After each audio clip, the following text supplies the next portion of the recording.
Hey guys, what is up? Today's video is going to be a rather serious video. It's something that you guys wanted, and that is my story. Before we even start on me, we've got to go back to the origin, and that's my parents.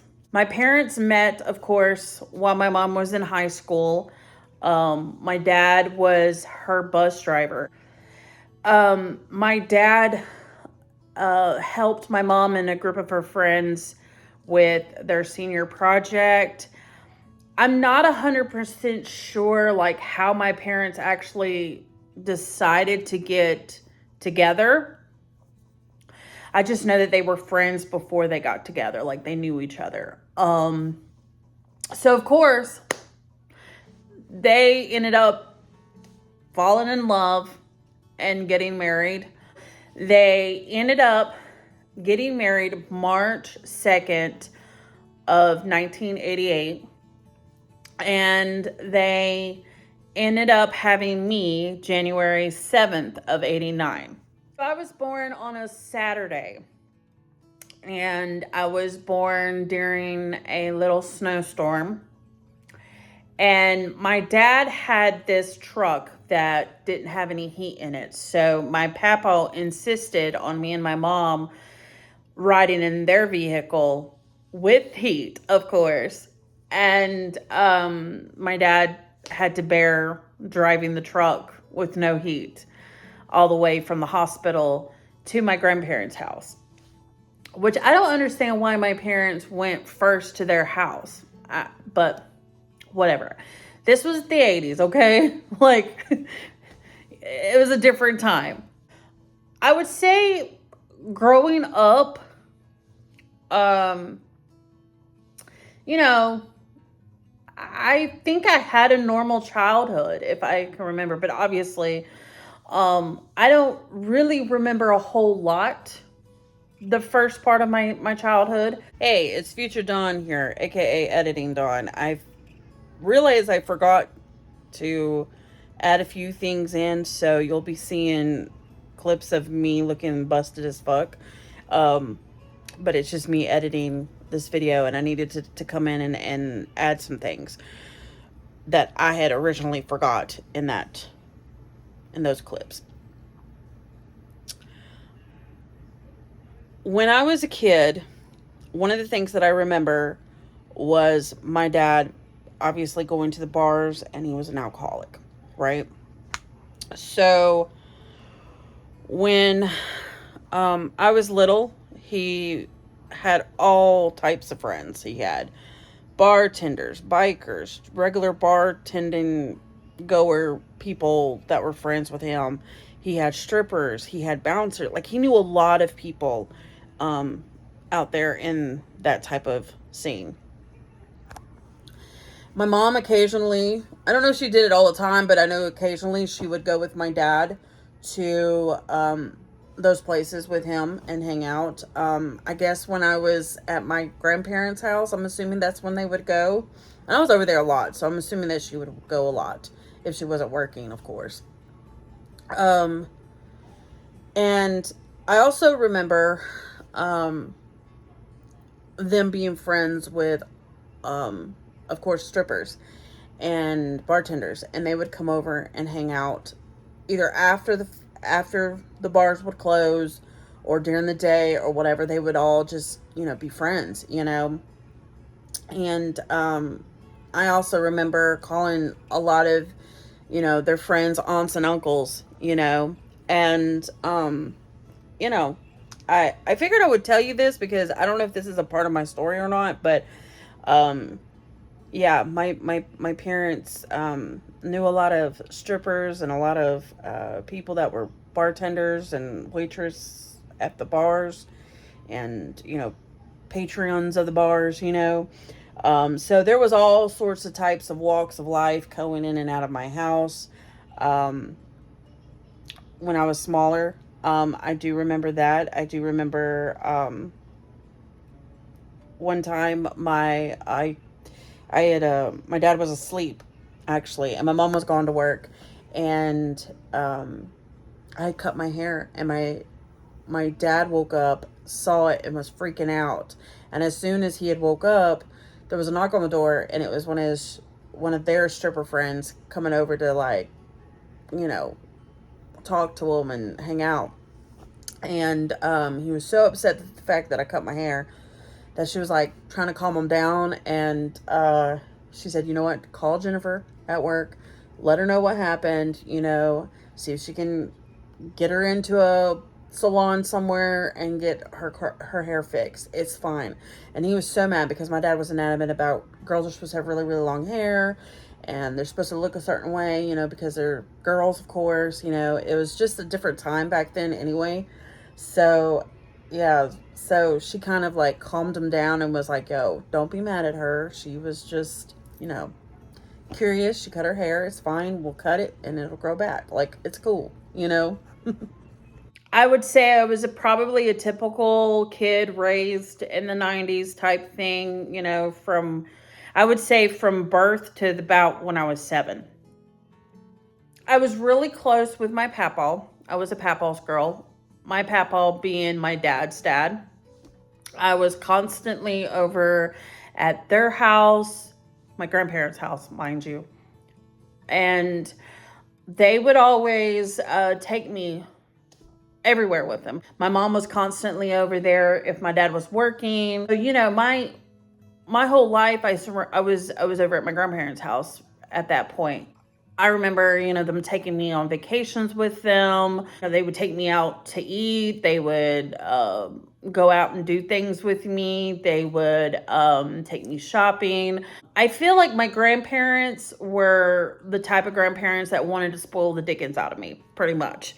And they did, of course. I was spoiled rotten from the jump. Now we're going to move along to when I turned 7. I turned 7 on January 7th, of course. And I remember that birthday in particular because of something that happened a week later. So hold your horses. I'm getting there. My mom went and got me a Pocahontas birthday cake. And if you remember the birthday cake where Pocahontas is, I want to say she was on like a log with the raccoon and the hummingbird, and then it looks like a river stream. If I could find the picture, I'll put it here.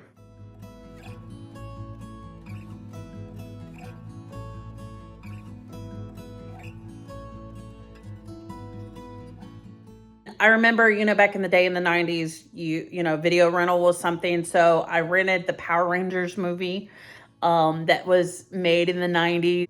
And I know my mom probably got some other stuff, but that's all I can remember is my birthday cake and the fact that we rented Power Rangers movie. We went to my grandparents' house. My papa was there. I don't think my grandmother was home because at that point she was working out of state with her job that she was at because they had moved jobs. My grandmother worked for the Balls plant, which is the ball jar plant. And they had a location here in Asheville, but then they were closing up. But then they had another plant that she could go work at in Lawrence, South Carolina, if I'm mistaken. I'm not, but I remember my grandmother being partly in South Carolina and partly in in Asheville. I didn't see my grandmother that much, which I'll talk about that relationship down the road between me and my grandmother, my nanny. We went over to my papaw's house, and my papa handed me, and I remember the doll, and I still have the doll to this day. It was I want to say she was about 3 feet tall, and you could use her arms to walk her, which was crazy. She had on a black dress with a frilly white top underneath it. It was kind of like an overall type thing. And then her hair was blonde, and then her eyeballs moved. When you moved them, they would blink. And I just thought that was the best gift that was given to me at that point, because my papa got it for me, right? The birthday came and went, and I remember this day in particular too. These are like my first memories. So, I do have memories of going to the beach. I do remember having memories of like going out to eat with my papa. But these specific memories that I have, they set in me more deeply than the other ones do. I know that's bizarre, but anyway, um, and I believe, if I'm not mistaken, that my birthday that year was videotaped. If I could find it, I don't know where it's at, but like I'll show it to you. But my whole life was videotaped from the time I was born to the time I was 7 years old. Like my papa, especially, he had a camcorder. If you know what a camcorder is, it's like this big, bulky, like video camera, if you want to call it that. I know the younger babies that follow me are like, what? Like they were freaking huge. Let me just put it that way. I mean, it was not like if you were a vlogger back then, you would be super obvious that you were like videotaping something. But then it would record on a VHS. So, yeah. So my whole life at this point was videotaped. And I thought this is another thing I thought was really cool. And this is another memory that I remember from that time, was the fact that I thought it was so cool that my papa could ride a bicycle backwards. Now, I know other people, they probably do fancier tricks than that, but like at that time, now mind you, my papa was in his 50s and he could ride backwards on a bicycle. Like I thought that was the coolest ever, and of course I'm a little kid, so like the coolest thing you could do is suck your thumb at that point in life. So the day of January 16th came, and I remember feeling like really odd all day. Now, I'm 7. Okay, so I'm just thinking maybe I'm just got like a little upset stomach, but I was just feeling really off. And I didn't say nothing to like my mom because, I didn't want to worry my mom. I think my dad was working during this time when all this was happening, but I was just having this like really bad feeling in my stomach. And then that feeling started to be like a worry feeling, and like a stressful feeling for me and very overwhelming. So I had my mom call my papa because we were home. We were at my parents' house, and I had her call my, landline. Back in the day, there's landlines. It's not like a cell phone. So my mom gets on the phone and calls my papa, and she talks to him for a second, and then she says that I want to talk to him. So I spoke to my papa, and I'm like, hey, what are you doing? And he was saying that he was fixing to get ready because every night he would go out to eat at Ryan's. If you remember Ryan's, that was his place. So I call him and I'm like, hey, like, can you come pick us up? Can you come pick us up? And he's like, no, your mom said that she's fixing to start dinner. Like, you need to stay home. And I just started having the biggest tantrum of my life. And I was screaming and wailing and hollering, and it was so terrible. And my mom gets back on the phone and she's like, I don't know what's wrong with her. She's been very, very weird today. Like this, that, and third. Finally, my papa agrees to bringing us to Ryan's to eat with him that night. And so my mom hangs up the phone, and I tell her, I'm like, I have this really bad feeling, Mama. Like something is going to happen to Papa to the point where I'm not going to be able to see him anymore. And she looks at me kind of weird, like, what? Like, you know what I'm saying? So I had this really wretched feeling, like I was never going to see my grandfather again. And mind you, I'm really close to my Papa. Like, I was a Papa's girl. Like everywhere he went, I was going with him, type thing. You know what I'm saying?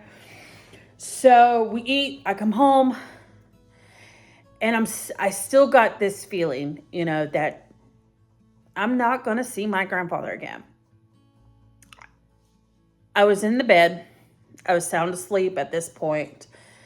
And my mom walks into the door and said, we're going to have to go to the hospital. And it was late at night. And all I can remember from then on was sitting in the waiting room at the hospital, and then my dad kneeling down to me and telling me that my papa was gone. And of course I was upset. My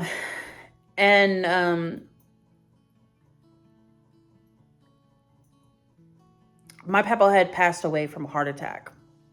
He was 54. This was in 96. And at the time, my mom was pregnant with my younger brother, Matthew. So none of my younger siblings have ever met my papa before. So we're going to rewind a little bit to the funeral. Now, the only thing that I remember now there's bits and pieces that I remember from the funeral. And one is we had just gotten ready to get into the family car to head over to the funeral home. And there was only enough room for the inner family, like my dad, my uncle, my nanny, and of course my mom. And I think my uncle was, no, wait, hold on. And then of course me. So, and and I think his mom, my great grandmother. I think there was only room for just a few people. And my dad had a cousin who was huge. And when I say huge, she was two of me times that by two. She was a big woman. And her name was Gussie Rowe. And of course, my great grandmother was getting in the car, and me and my mom were fixing to get in the car, and here comes Gussie Rowe, and she hops in the car. So me and my mom both had to ride separately. My mom had to drive to the funeral home because of this bitch. So I have a forever grudge against that woman. How much sorry she can say, but to this day, and mind you, it's almost been 30 years since my papa has passed away. I can't forgive this woman. I will never forgive her for that, because my mom and I was supposed to be in that vehicle, not that bitch. So, funeral. Another thing that I remember at the funeral, when we got to the funeral home, was everybody was, laying roses down on my papa's chest. And to this day, I am very scared to touch that thing. I don't know what it is about it, but I just have that fear of touching dead things. It's kind of like touching a snake for me. It just kind of gets me very overwhelmed. And I was the last person to put a rose on his chest. And when I did, I threw it on his chest, and so it kind of went right here, close to where his neck was. And everybody else was putting it, because his hands were crossed like this, laying down, was putting it on his chest, on his hands,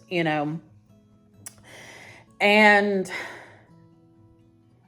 I remember them at that point where they were going to close the casket, and they took all of the roses from where my papa's hands were, but they left the one that I left on my papa's chest, and then they closed him. And I was sitting, I remember I was sitting on this side of the funeral home, because it was a church kind of thing. And so I was on this side. I was on the front row with my mom. And all I remember at that point when the service was going on was crying. And after that, I don't remember anything. Like, I don't remember going up to the cemetery. I don't remember any of that. I will show my papaw's headstone somewhere.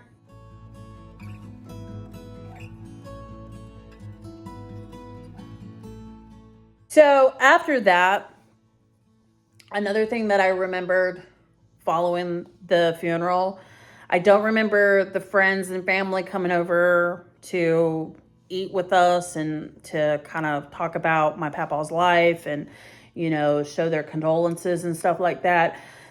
What I remember was my papa used to have this blue reclining chair that kind of swiveled around and rocked back and forth, and then you can like recline it. And it was sitting always right across from the front door. And my mom and my nanny was in there like cleaning up the kitchen from the day. And I thought, because like at this point my dad had went to work, I thought my dad was coming back. So the door opened, like the inside part of the door opened, and my grandmother has like a big metal door, and then she's got a glass screen kind of door, and it opened, and then the screen door opened, and then the metal door closed, and then I heard the screen door close behind it, like somebody was leaving. And I just stood there and I was froze. And then all of a sudden, like, I got this wave of calmness. And I think it was my papa's like spirit. I know it's crazy to say this, but maybe this happens to people. I'm not sure. But I feel like it was my papa like leaving, just checking in on us, making sure we're going to be fine. And then he realized that we are going to be fine. I think it was about 2 years later, my grandmother stopped. I think she stopped working for the Balls plant, and she ended up starting to work for this place called the Black Mountain Center. And it used to be a place where people with Alzheimer's go. And she worked there as the laundry lady. And so she was more home. So I took it upon myself to move in with her because I didn't want her to be lonely after my papa had passed away. So I lived with my nanny from, I want to say it was like 8 or 9 years old, all the way up until I was grown, pretty much. And I'm always constantly back and forth going back home to her. She was my safety net. She was my home. I'm really, really close to her. Like, I got really, really close to my nanny after my papa had passed. And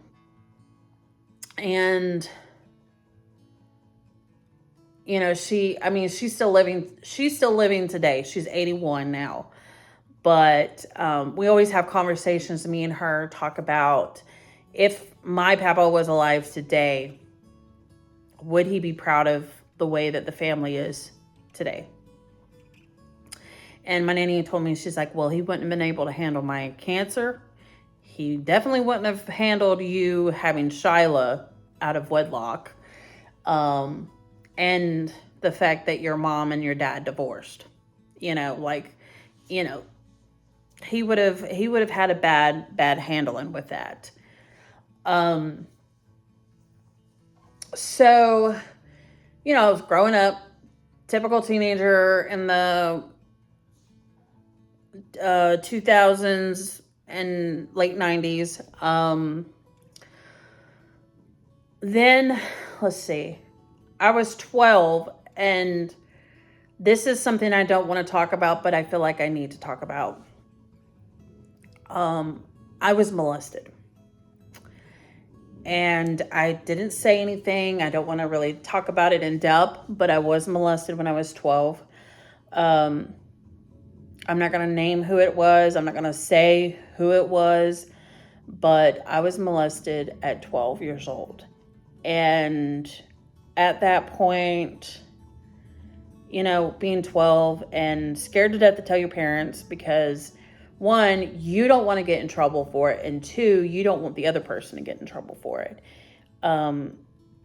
it was just really hard to deal with on my own.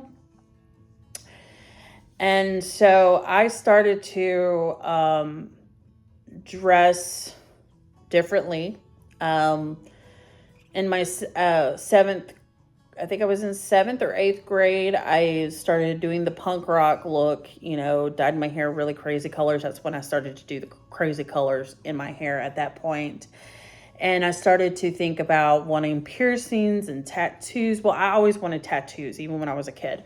But, I started getting interested in piercings and tattoos and, pretty much like changing my friend group as well, to the like punk rock emo. Well, it wasn't emo back then, but like, gothic, like the darker side of friends, if you know what I'm saying. Like it was like the friends that was wearing black and just different kinds of non-traditional clothing.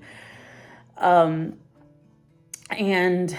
I had this really great group of friends that I had at that point. It was just four of us.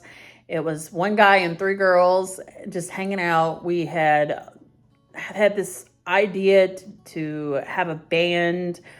My two of my best friends was in it with me. The girls were.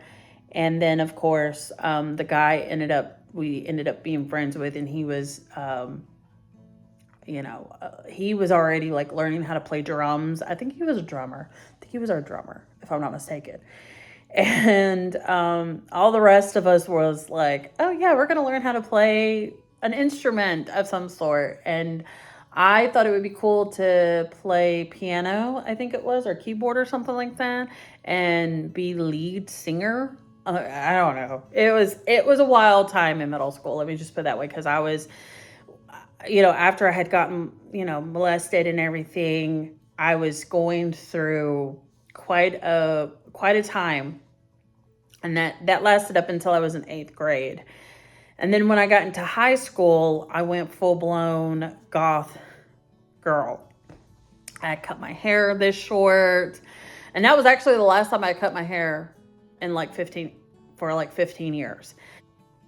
So, I think it was during the time that I was a freshman, I believe, that my mom was pregnant with my youngest brother, Dylan. And my mom had so much complications when it came down to my brother. One, he was actually originally supposed to be born on leap year, but with the complications, I don't really know what kind of complications was happening with my mom while she was pregnant. They decided to induce her, and deciding that kind of made my brother's heartbeat drop, and they had to rush my mom into emergency C-section. Both me and my dad were there. My mom wanted me to be there as like her plan to prevent absence. Yeah, that's a wild one. So my brother was born. My mom and brother came out pretty fine. My mom was so doped up. My dad went in first to see my younger brother, and then me. And my mom was just out of it. And I said to my mom, like, I was holding my brother in my arms, and I said, look at Dylan, isn't he handsome? Like, and she was just like, doped up. She was like, yeah, like, and, ever since then, with my younger brother, I kind of became like the second mom / big sister. After my parents had my brother, that's when they started to have their problems more. I can remember my parents screaming and arguing. My dad would be gone for long periods of time. Now, mind you, my dad is an alcoholic, was an alcoholic. And, my dad would be going out late at the bars and then come home like in the middle of the night. And then my mom would be upset about it. They'd have arguments. I would hear it from the next room over. And I know it was very detrimental to my other brother, Matthew, who at that point would have been about 9. And in order for me to escape that, I went to my grandma's a lot. I stayed at my grandmother's a lot. I did not want to be around that, and yeah. So I was dealing with my parents' problems like I was in the relationship too. I began to cut myself. It's me again. I figured I would add this in. And I know that this all started when my parents started having their issues.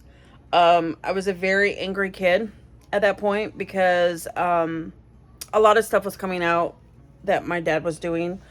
On top of going to the bars a lot, he was also cheating on my mom. And so I was very angry because of the fact that my dad was doing that to my mom. And mind you, I was real close with my mom. Like, my mom was my best friend at that point. So I began fighting in school. I was in and out of the principal's office. I was always suspended. I was always going into ISS. I was very angry. And that kind of slowed down when I was about 17. It was towards the end of my junior year. And, I just was like, yo, you need to quit your shit. Like, you need to straighten your ass out, like, you need to graduate. Because if you don't graduate, you're still going to be stuck here. So you want to leave this shithole, then you need to graduate and get out of here. Because I was inanimate about not dropping out or anything like that. I was like begging and pleading them to like transfer me to the other high school that was for troubled kids. But they didn't. I don't know why they didn't. And they should have. But anyway, my senior year, I just kind of tried to catch up on grades and try to be a good kid, or as much of a good kid as possible. Of course. Just trying to stay out of trouble, as far as fighting is concerned, and I graduated high school, I did. I graduated high school and got my diploma. So that was a huge accomplishment for me at that point in my life. I started to get like depression and anxiety and, I, of course, was cutting myself. I just felt like I did not have anyone to talk to, even though I probably had so many people I could just lean on and talk to. In my head, I was like, I don't have anybody to talk to about it. So I ended up getting counseling for the cutting at one point. I think I was about 16, 17 when I did. I know I was in the 10th grade. I was like towards the end of my 10th grade year. And I got counseling for it. I don't think it was the best counseling because it was through the school. And then as soon as I started to stop cutting, that was when I was... Now, I know people don't like this word, but I was raped by an ex-boyfriend on Valentine's Day. So me and Valentine's Day, it's not a good day. I don't like that holiday at all. And it's not because it's such a mushy holiday. It's because of events that had happened to me, which was me being raped. So that happened in February, and then by the time spring break had hit, I had found out that I was pregnant. And I ended up aborting it. And that's one of the regrets in my life that I regret today. But of course, I was young and I wanted to have a life. I wanted to finish school. I wanted to, um, see the world at that point. I wanted to go to college. I wanted to have a life for myself at that point, and I didn't feel like having a kid was what I needed to have at that point. I regretted it. I regret it to this day, actually. Um, it's one of the things that, like, I don't even believe in unless it's a medical reason to get an abortion. But that's besides the point. So at this point in my life, I had been through a lot. I had been through a lot at such a young age, and I was getting more depressed and I was getting more anxiety. I, at this point, was dealing with a lot of trauma. So after I was raped, I began to party a lot more than I was, because I didn't say this at the jump, but I was partying, a few times a week. Sometimes it's just on the weekends. I was drinking, I was smoking pot, I was doing all of those things. And then when the rape happened and I had the abortion, I started to drink a lot. I was following down that road like my dad was already down. And I remember I was starting to hang out at this point with people that were out of high school, that were older than me, and I would be sneaking out of the house like every single night to go out and party. I was like trying to find the next party, whether it was in a field somewhere, in the woods, at somebody's house, in a random warehouse, abandoned, like I was looking for that next like party place, and even if I didn't know the people, I was going to it. I mean, I was that girl that would sniff out a freaking party and go. All of my friends that were close to me, I had an ex-boyfriend that we remained friends after we had broke up. And then I think it was like his sister and his brother and a bunch of other people that we had been friends with and associated with. They all like came together and they kind of did like an intervention. I remember this, where they're like, we're cutting you off. Like, we're not telling you where the next party is. We're not supplying your alcohol no more. You have a problem and you need to stop. We're just going to completely cut you off.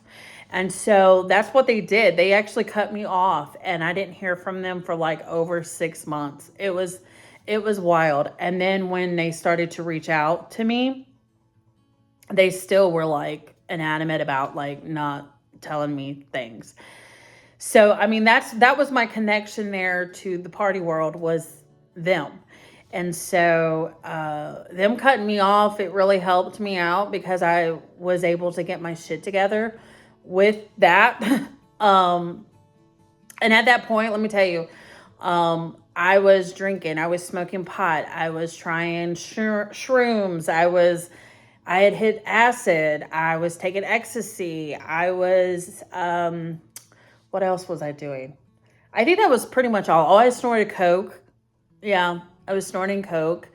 I was trying different things out, and yeah, so, they slowly started to come back and become my friends again, but they were obviously at a distance at this point. And then when I was 18, there was a homecoming dance, and I had danced all night. I mean, all night up until the end, like the very last song they played at the homecoming dance. I was dancing to it. I'm not a good dancer, so let's just back that up. I am not a good dancer, but I was just having fun, and I was sober at that point. I think at that point I was about a year sober from that life I was living at that point. Um, the next morning I wake up though, because the homecoming dance I believe was on a Friday, or maybe it was a Saturday. But the next morning, I woke up and I was in really excruciating pain in my back. I thought I had pulled a muscle and that I just needed to like lay in the bed until it was over with. Um, so then, the following day was school. My back was still killing me. My legs were killing me at this point. I mean, I was in excruciating pain to the point where I couldn't even lift my book bag, which only weighed like 10 pounds. So that pain continued for the next week or so. And I finally ended up telling my mom, like, I'm in so much pain right now. I don't know what I did, what happened, this, that, a third. So my mom, she had me on Medicaid. And so she took me to the doctor. The doctor was like, she's in pain. And so he gave me a dose of, I think it was Vicodin at the time, and sent me on my way. I was taking that, and I think he gave me some Flexeril or some kind of muscle relaxer or something just to help me out. But I don't think I took it, or did I take it? I think I did take it.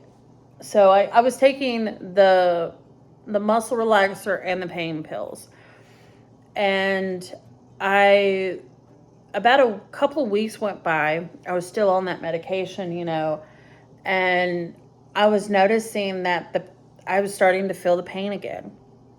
So I told my mom, I was like, this isn't working for me anymore. Like, I'm starting to get that pain back. So my mom just told me, just take some, Tylenol or some Advil.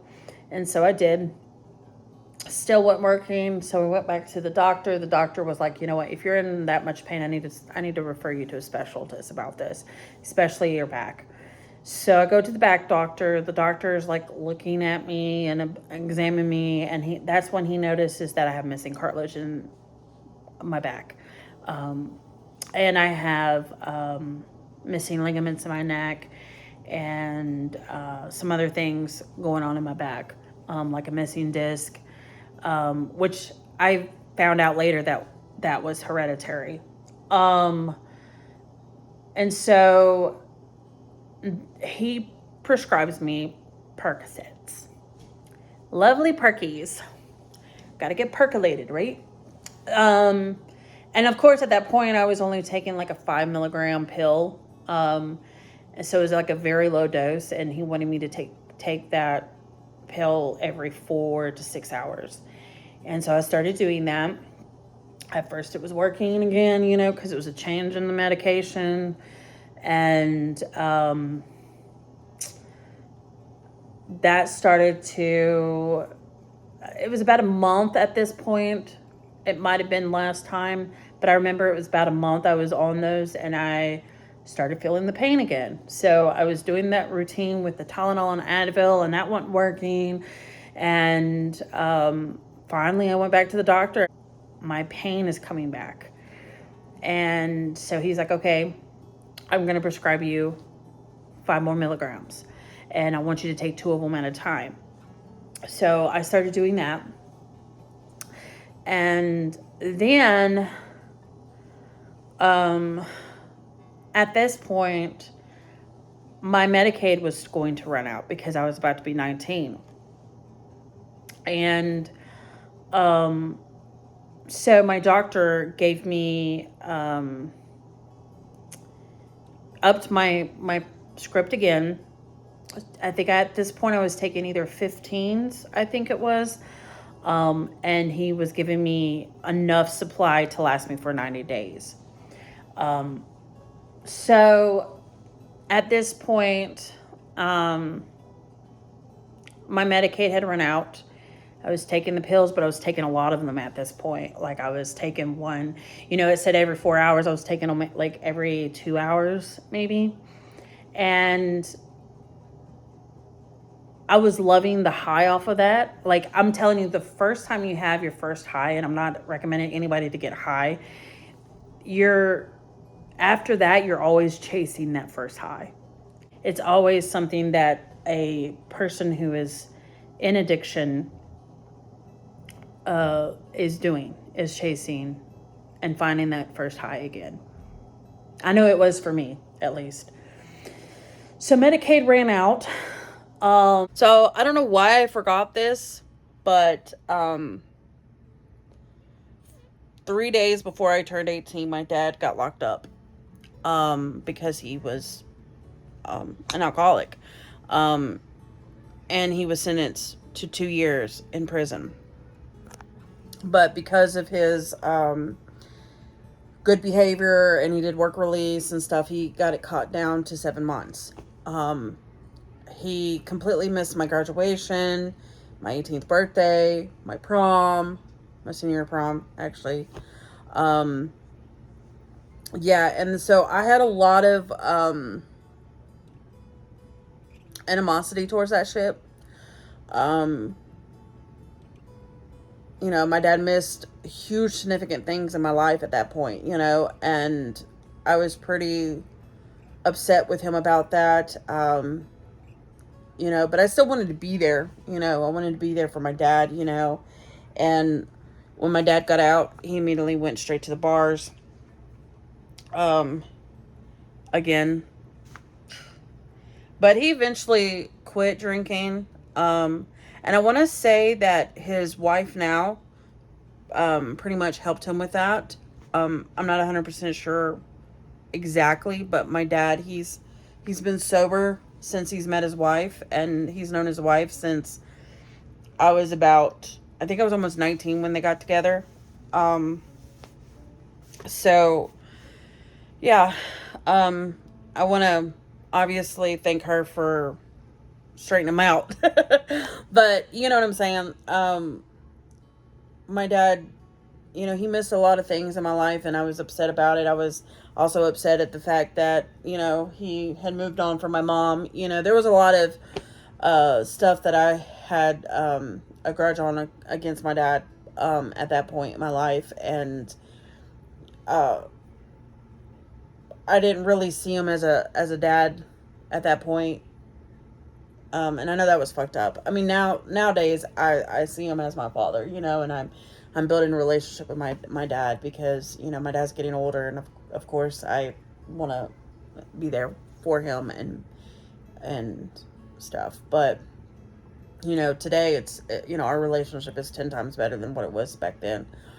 I also remember when he got out, I would always take him to bars, and then I would go cruising on Patton Avenue, and then pick him up afterwards, or find him a ride, or like pick him up later on, like in the night. My Medicaid ran out in January because, of course, I turned 19 in January. One of the things I want to talk about is another ex of mine. His name was DeAndre, and he was my first true real love. Like, he is more important to me than my daughter's dad was. I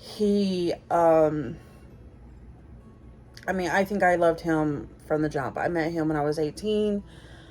We got together when I was 19, or at the beginning of when I turned 19.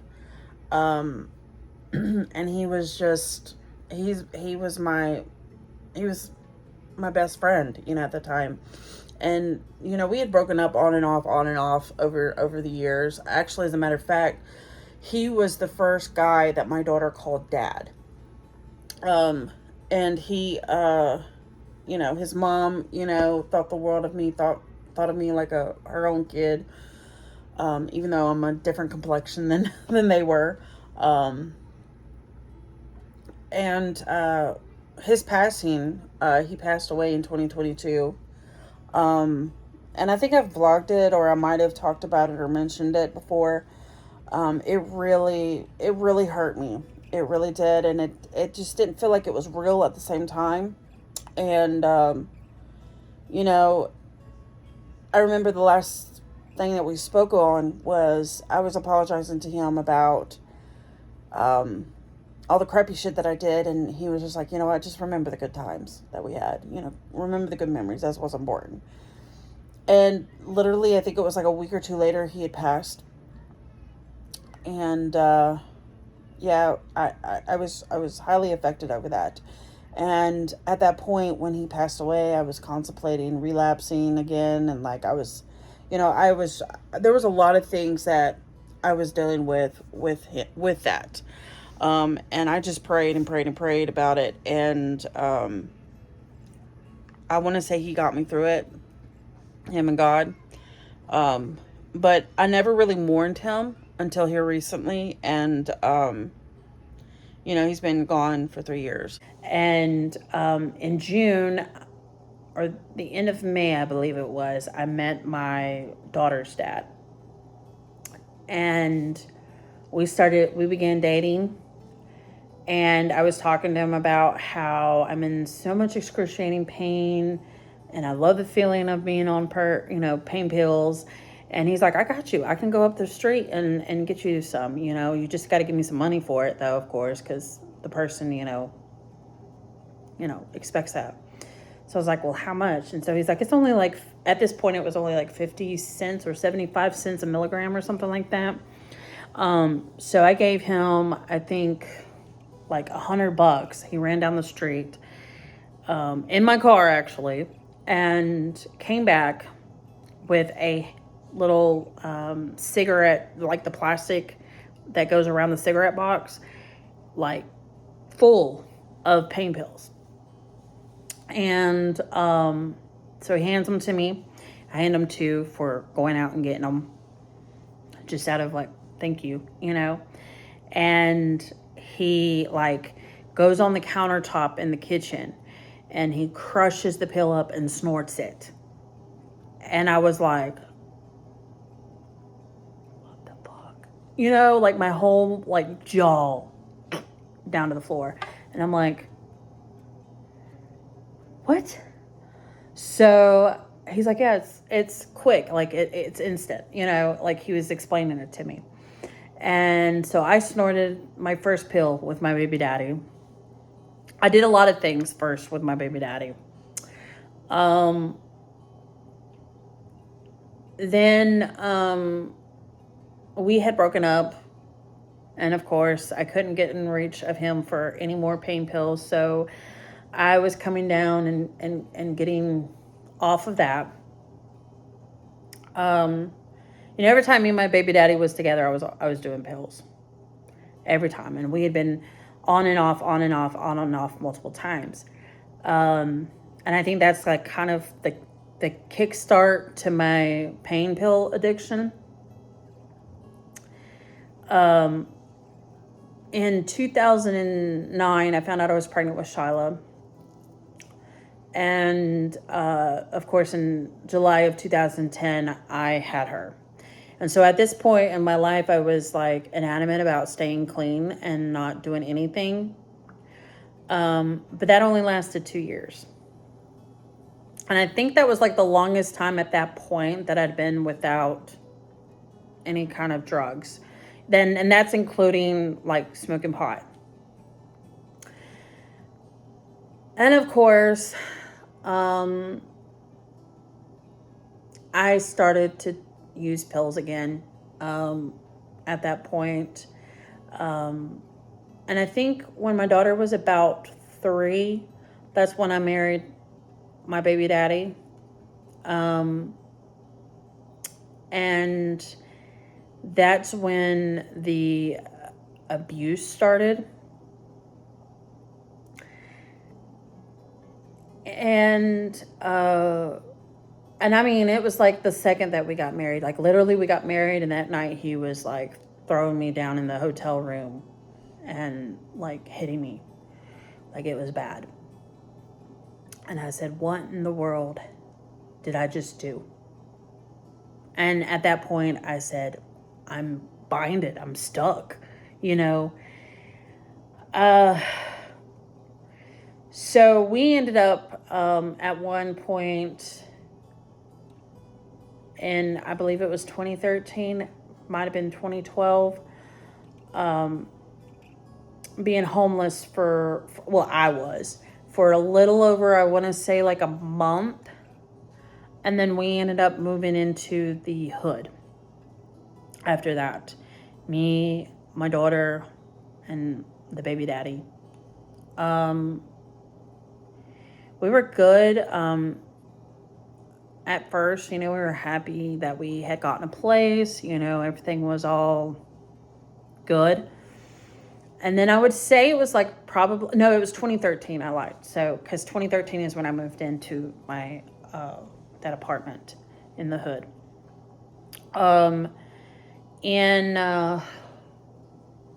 In the summertime, I remember, baby daddy was outside. We were all actually all outside just chilling and hanging out and talking to our neighbors and stuff.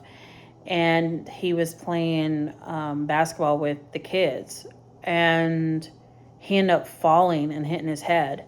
And of course I freaked out, and that night, he blamed me for allowing him to fall and play with those kids. I don't know. It was just like the weirdest thing. And he was in our kitchen trying to slam my head in the floor. And I mean, it took all my strength to like keep that from happening, but I did hit the floor a few times, and he beat me up pretty badly, and at that point, like when he would hit me and this, that, and the third, I'd cover it up with makeup and other things. I would like fix my hair one way, and like, if I had a bruise on one side, I'd flip my hair one way or to the other and stuff. And then we started being friends with his ex, and I became close, like best friends close to his ex. And, we were always hanging out at their house. They were coming over to our house, My daughter was playing with her kids, it was cool, And it was one night in October of 2013. We had came home from their house. I don't even remember why my ex was upset, but he flipped his script on me. And he started throwing shit. He started to break glass. He had me pinned on the floor with his fingers down my throat, trying to choke me out from screaming. My daughter was there, and she was freaking out. Like, he had gotten to the point where he was, like, very manipulative and gaslighting as fuck. Like, he had my daughter, like, trying to get me to be like, not to scream, like, your screaming is causing daddy to be mad, and this, that, and the third. And like, it was just a huge ordeal. So I finally, like, somehow got out from under all of that chaos, and I picked my daughter up. Mind you, I'm barefooted, my daughter's barefooted. We take off and go to those people's houses that we were friends with, his ex. And I knock on the door, and I'm like tired and broke. Like, I'm bruised up at this point. Like, my daughter's upset. I'm upset, barefoot. And I said, TJ beat me up really bad. And that's my baby daddy's name. And so, of course, they like brought me inside. They got Shala some socks. And I said, I have to leave, and I have to figure out a way to leave. And so her husband went over there just to act like he was checking up on my ex. And he ended up taking both of the car keys. And he drives my car around, and he says, get in the car and go to your grandma's house. So that's where I went to. And I got there, and my grandmother was like, we got to call the police. Like, we got to call him and get him out of your house. So we did. We met the police, I remember this, at the mailbox. They went in. I gave them the key to the house. They went in. They dragged my ex out and took him off to to the jail. And then of course I went in there and I like didn't even want to like look at the scene yet. I just wanted to like lock the doors, turn off the lights, and go and be somewhere safe for the night, because I knew that like if I stayed there that night I would have probably lost my mind or something.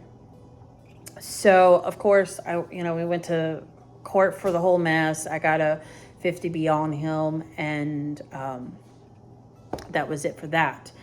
Then a year later, now mind you, during all this time I'm like getting high and I'm like, focusing on that sort of stuff, and at this point I was doing Xanaxes too. So he comes back in my life, and again, I allow it like a crazy person. And, he moves back in, and we're good at this point. Like, we were good. He didn't hit me one time, and, everything was good. He got himself a job, and then I ended up leaving one job and going to the same job that he worked at. And, I thought everything was good. And then Christmas time rolled around, and this was in 2015, at the end of 2015.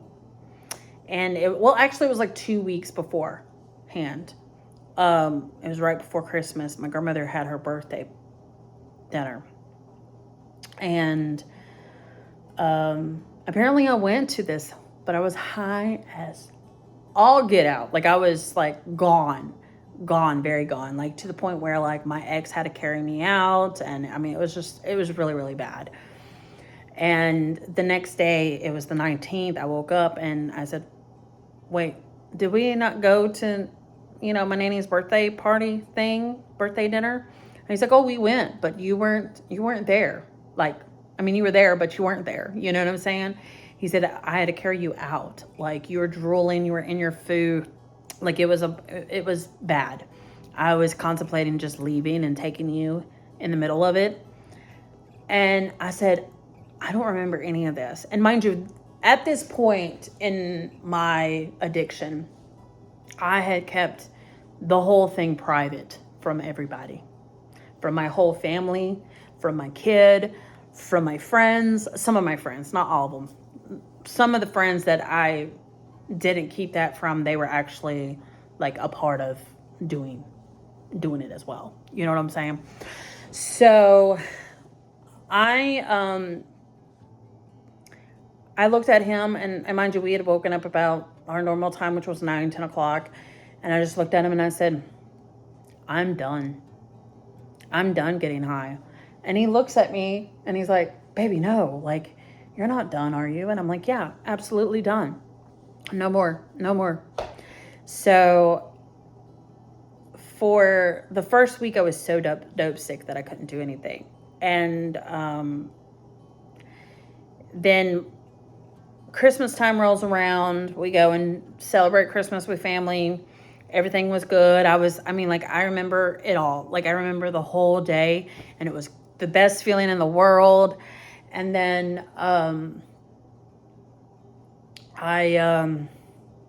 we get home after everything's said and done from Christmas, and we go to bed. At this point, we are like the happiest couple in the world. We argue, but we don't like physically fight at this point. We have our differences, and then, we put Shiloh down, and then we do our thing, if you know what I mean. And then next thing you know, we fall asleep, of course. Then I would say it was like between 2, 3, maybe 4 o'clock in the morning, the lights flick on, and I remember waking up from the lights, and then my baby daddy just being like, where the fuck is my money, Dawn? Where's the fuck is my money? And I'm like, what are you talking about? He's like, from my paycheck, because he had gotten paid. And I said, have you checked the car? Like, that's the first thing I said. Have you checked the car?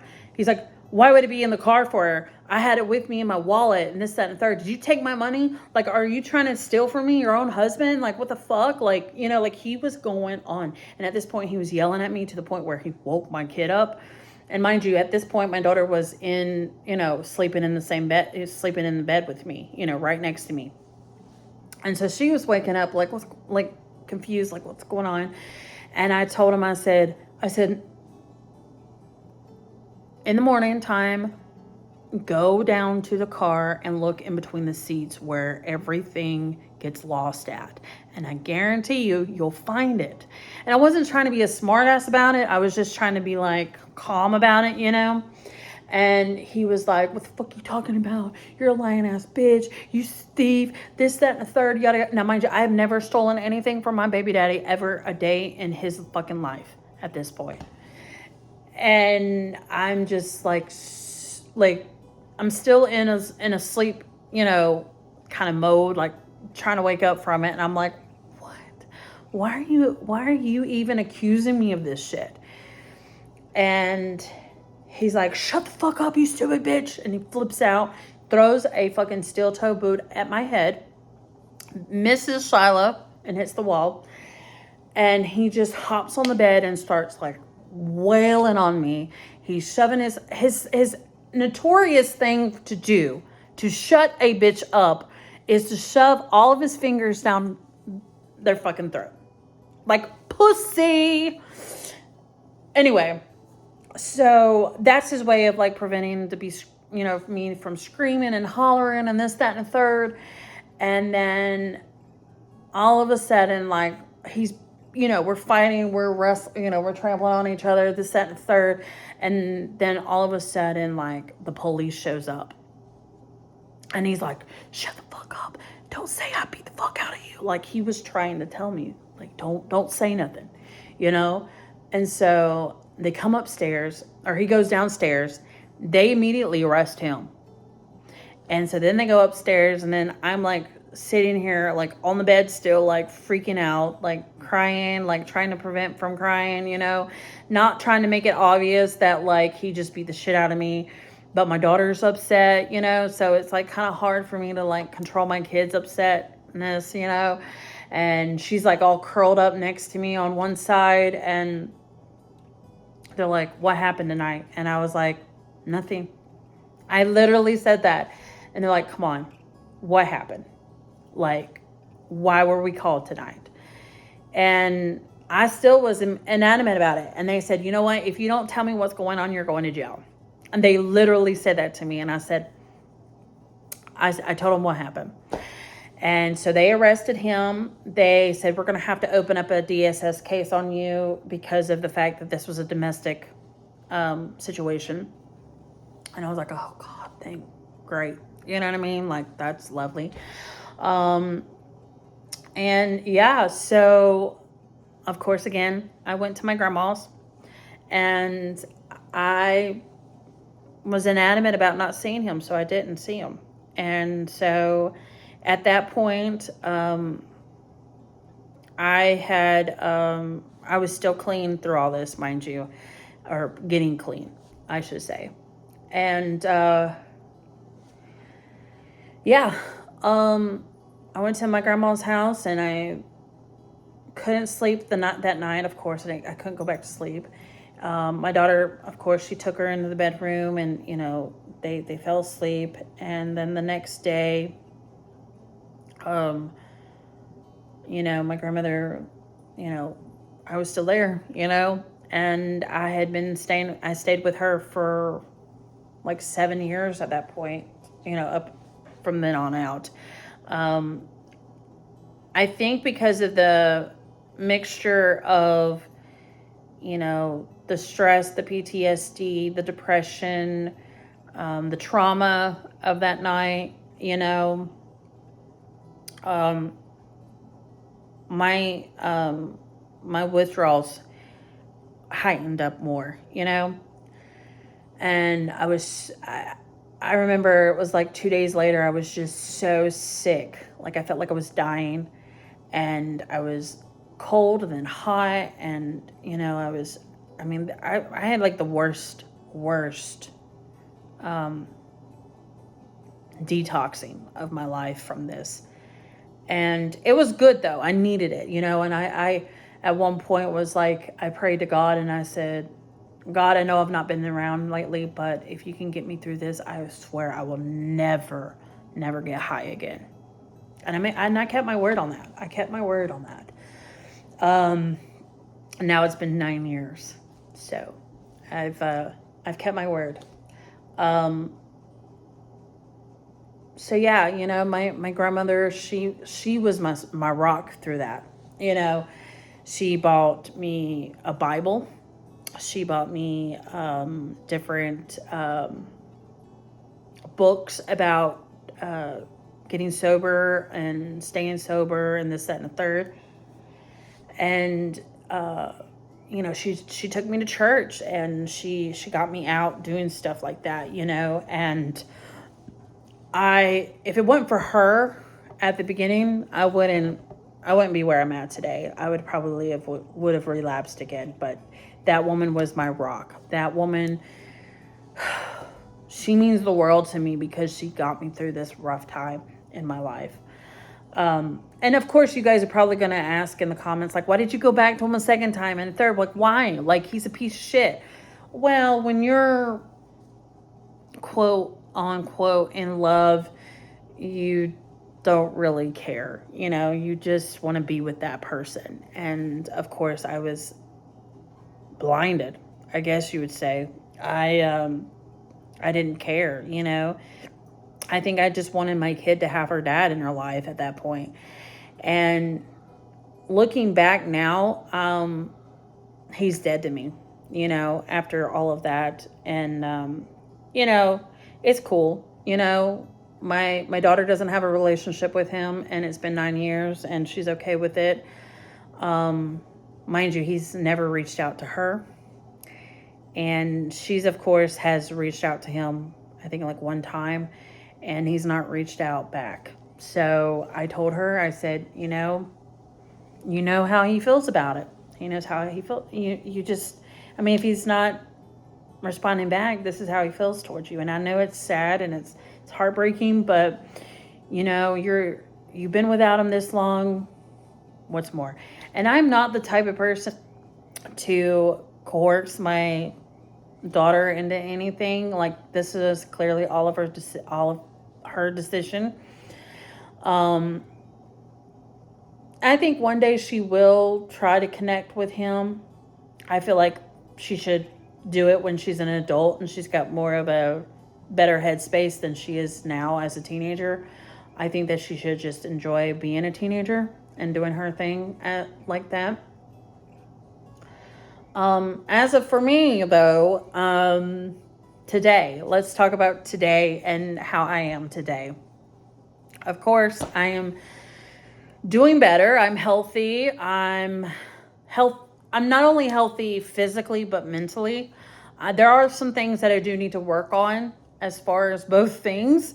But I am much more healthier today. I'm more happier today. I am certified as a community health worker now and a peer sports specialist. So I'm able to get out on the field and help somebody else out that was in my situation.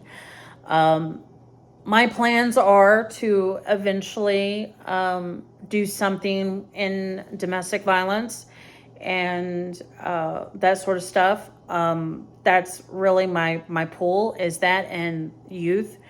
So I know that eventually, like one day, I have this goal in mind that I want to open up a domestic violence, and I'm not going to call it a shelter. I'm going to call it a haven, where people can come and get back on their feet from leaving a crappy situation that they were in at one point. Currently, I am working at a place that is sort of like a detox rehab center-ish type thing, but they help people in that area. I have like the best people surrounding me. I go to what's called CR meetings, and to this day I still do something to do with working on my recovery. Every day is a chance for me to work on that and get further away from my addiction. My journey is just beginning. My past is in the past, and it's what makes me who I am today. But, my journey is still going, and my story is going to still go. And I feel like my story now is going to end. And so she lived happily ever after the end. So yeah, just keep a watch on me, because I'm gonna do great things, guys, and I'm gonna be happy, and I'm gonna have a relationship with God and my daughter and my family and my friends. Like, if it wasn't for my best friend, I don't know if I would be in the spot that I am today, but I know I would have had to work harder for it. She's been my solid rock. She's my sister. She is everything to me. And if anything ever happens to that bitch, I swear to God, I'm going to go and do a seance and bring her ass back, because I swear to God, I need this bitch in my life right now. She is my 100 right now. She's my ride or die. I mean, for Christ's sake, we live with each other. But yeah, just know that I am in a better place today than I was in my past. Yes, my past made me get to where I am today, but that's not me anymore. I've changed, and I've grown, and I've moved from that. And, I'm excited because this year, in 2025, I will be 10 years clean at the end of the year. And I'm so looking forward to that, because I couldn't imagine, even when I was a year clean, that I would be at this point in my life. But I am, because I'm working on me all the time, and I am growing all the time, and I'm evolving all the time. And I've got God on my hands. I've got my family, my friends, and everybody that's supporting me. And I'm gonna do great. And I am doing great. And I am happy. And that's all I can say. I'm just gonna let you know that my story is not finished here. My story is gonna keep going. And in a year time, maybe I'll do it to be continued. Who knows? But as of right now, this is where I'm at today.